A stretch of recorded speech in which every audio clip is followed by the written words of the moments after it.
Joining us now, former U.S. Attorneys General Alberto Gonzales and Loretta Lynch. They are co-chairs of the National Commission on COVID-19 and Criminal Justice, which was created to evaluate the pandemic's impact on all sectors of the justice system. The commission is just out with a new report on the need to reshape the criminal justice system after COVID-19 and offers recommendations on things like arrest practices, treatment of people with mental health or substance abuse disorders, and safety measures for the incarcerated. I thank you both very much to be here. We have a lot of questions for you about a lot of issues, but let's start with this. It's so important. Loretta Lynch, I'll let you begin. What are some of the biggest changes in policy or changes in general that you are proposing here? Thanks so much, Mika, for having us and for showcasing this work and this report. Some of the biggest changes we're proposing are actually not new. They are to look at how we utilize our criminal justice system. And as COVID has ravaged the system and really highlighted the inequities that we've always known are there, how do we manage them in conjunction with a public health crisis? How do we limit density in our correctional institutions, in our system overall? We go back to things that we have focused on for quite some time. Let's look at individuals who don't need to go through the criminal justice system. Let's look at those individuals who are struggling with mental health issues, who are struggling with addiction issues, and start there. Let's also look at individuals who have been in the system for quite some time, who have aged out, so to speak, of the typical time when individuals do commit the majority of their crimes and have serious illnesses. And let's find an off-ramp for them. Density is the issue. We've seen it in correctional institutions. We see it in our society. We're all advised to social distance. That's literally almost impossible in our criminal justice system. So as we rethink this public health crisis, let's also think about ways to make our system more efficient and more fair. And Alberto Gonzales, to you now. I take it the pandemic, especially hearing Ms. Lynch discussing what's been happening here, the pandemic has really jump-started a lot of reforms that perhaps needed to happen anyway. But on a practical level, what about delivering the vaccine to those who are incarcerated? Are there any plans to figure out how that works?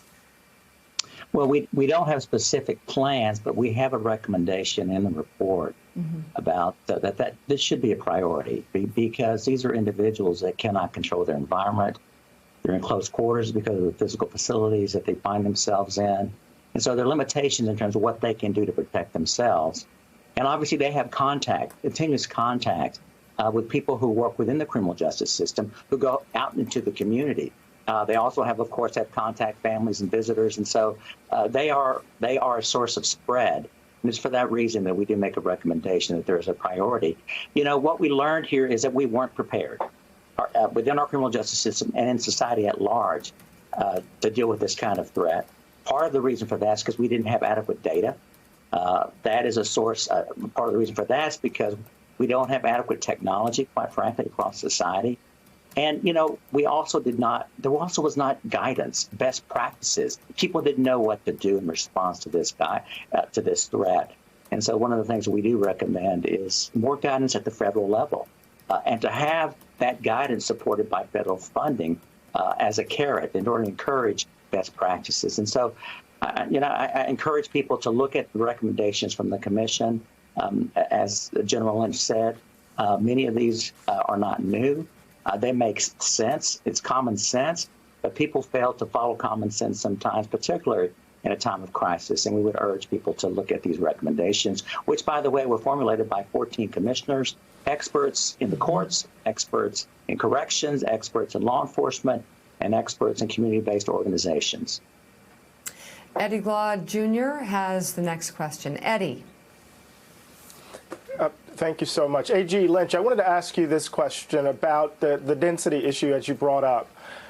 When we think about mental health and a range of other issues, did the commission take up the issue of a broader decriminalization, right? That the density is actually a reflection of the code. So how might we think about the relationship between some of the recommendations and some of the claims or arguments around decriminalization of the code, if that makes sense?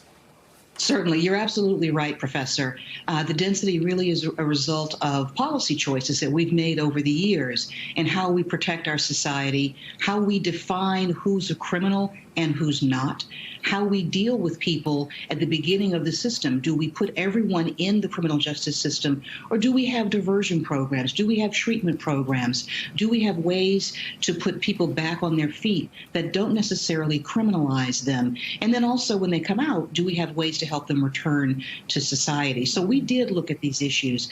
And so when we think about how to police, for example, during a pandemic, when you have to avoid contact as much as possible, as well as limit density, we definitely think that there's definitely room to look at certain types of offenses, low-level offenses that often get picked up and criminalized that could be dealt with by citations, by desk appearance tickets. We saw this during a lot of the protests over the summer.